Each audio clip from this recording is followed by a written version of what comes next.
If you don't know how to cornrow but you really want to learn, this video is for you.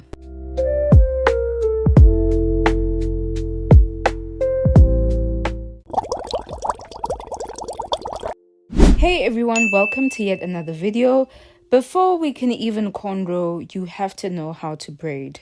If you can't braid, learn how to braid first and then get into cornrows. So I parted my mom's hair before doing the cornrows just to be able to illustrate how to braid. But when you're doing braids or when you're doing cornrows, practice is the most important. If you want to get better and you want to improve your technique and just how good you are, you have to always be practicing.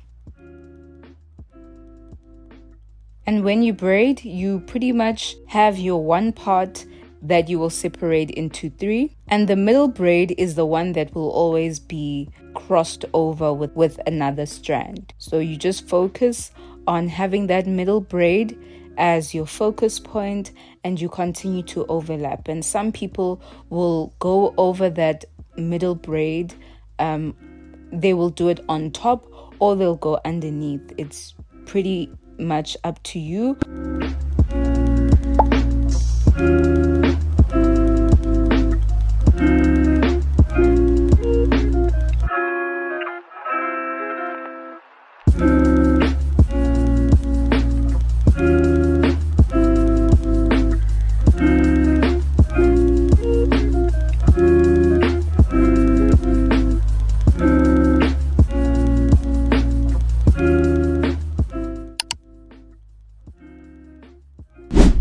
Secondly, we have to prepare the hair properly. This is something that is often underestimated or people overlook sometimes, but preparing the hair makes the cornrowing or even the braiding a lot easier.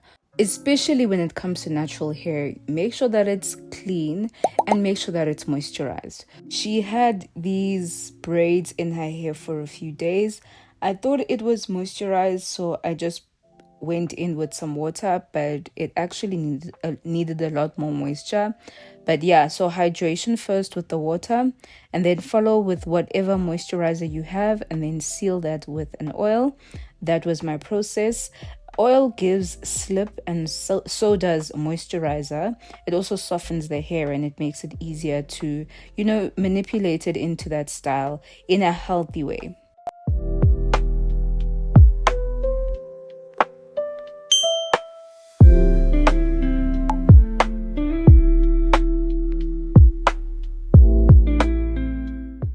So once I was done, I then detangled each section and then braided it up until I was done.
So the first thing you do is have your parts of the cornrow, so you're pretty much planning your whole hairstyle.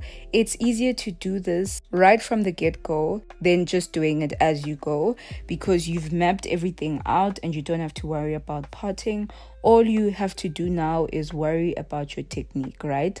And I used very rough flat twist to secure each part, but you can also just use, whatever scrunchies you have to, if you can't flat twist, whichever way is easier for you. But making sure that you have those parts before you start to cornrow is going to help you a whole lot. So now we're going to start on that first cornrow. Now it's easier to even prepare the hair further. So what I did was I based her scalp with some oil. That also helps. A lot of people use gel on the scalp, but I just don't believe in using gel. I don't think it benefits the hair. So for the sake of the hair and the health of the hair, I prefer to just hydrate and oil the scalp, and then I go in with a butter to further soften the hair. Even if it's been moisturized, I feel that butter just softens the hair so much, so beautifully. When I can see that the hair is happy, it is hydrated, it's moisturized, then I go in and I cornrow. The thing about cornrowing is that it is the very same technique as the braid. You start off taking the smallest 3 pieces that you can and you start to braid. But instead of a standing braid, this one is pretty much laying down. That's how you have to think of it. And your first time might not be the best. Your second time might not be the best, but you will continue to see progress as you go on and you practice. It is the very same motion. The only difference is that as you progress in the braid that is laying down, you're adding a little bit of hair as you go. And braiding is one of those things that you understand the more that you watch someone else do it. But when it comes to you perfecting your own style, your own technique, you have to, go through all of the motions. Even when it doesn't look the best, keep going and keep practicing. And you can watch 1,000 videos on YouTube, but if you don't start practicing on yourself or on people that are around you, you will just be stuck at the same level. Around the time when I was, 4 to 6 years old, and, I was starting to have more of an awareness of the world around me, there wasn't any YouTube videos to learn how to cornrow or braid. The only time that I could closely see someone else braiding was when I would go to the salon. And over time, when you just watch how your hair is being handled and how certain styles are done on you, you really need to pay attention with a little bit more interest than the average person. And that's when you really learn how to braid and how to cornrow. And soon enough, I would then emulate what I saw in the salons on my dolls, and next thing, my dolls were looking good. By the time I was almost finished primary school, I wanted to do my own hair because I got so frustrated when I wanted to do my hair and my mom would tell me that she doesn't have money for it right now. That used to frustrate me so much. And that's when I started to do my own hair. I knew I could do it on other people and my dolls before, but I really needed to learn how to do it on myself. And over time, the technique becomes effortless because you have been just practicing for so long. And anyone can do it at any age, and it isn't as daunting as it may look. It's honestly just like riding a bike. Once you know how to do it, you can only go up from there, and you never really forget how to braid or how to cornrow. Throughout this video, I will continue to do this very same thing for each cornrow, so please pay attention. And after this video, please start getting into your own hair or someone else's hair and start practicing. It is really the best. It is once, because after this video you have observed and you have the knowledge, you now have to just implement it. That is the only way you will actually know how to braid. You have to put the phone down, put the laptop away, and actually get to work. That is the most realistic and the most honest advice that I can tell anyone that is wanting to learn how to cornrow.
Soften up the mess, drop it in the water, let the daughter find her image with the rest. She'll be learning how to breathe, spinning through identity, reveal another pretty little scheme. Save her mind, hold her hand, and don't believe a lie, you understand me. Walk her down the valley, pack a piece of heaven for the bottoms of her feet. Teach her how to jump and how to stretch when she reach, like the angels do, and you gon' make it through now. Tell about the healer, greater is the one within and call him as the leader. Teach her how to hold a pretty hand up to the sky, and never wait upon the giver, he'll deliver like a dealer. To take her higher, higher, fly out the valley and the fire. Take her higher, higher, fly up out the valley and the fire. Train her feet for running, show her every door and how the windows let the sun in. Copy out the key and tell her this is for becoming. Even in the fever, baby, cry and get to running. And tell her that you better get your bootstraps up, you're with the army. Ready when the truth act up, nothing can harm me. Yelling from the roof I touch, put up a guarding. Count to 10, lion's den, speaking with the higher pen. Can't be touched by fire, fast forward to the grown things now. I'm working on them soul things now, forgiving all your old ways, but it's harder on the cold days. Cold days. Never been a product of a flawless environment. Never acted like I'm higher than you. And I still pray, dear God, won't you send me a break? Cause I need to get away, yeah. Dear God, won't you send me a break? Cause I need to get away, yeah. Cause I would rather be running away. I would rather be running. pray, 'cause I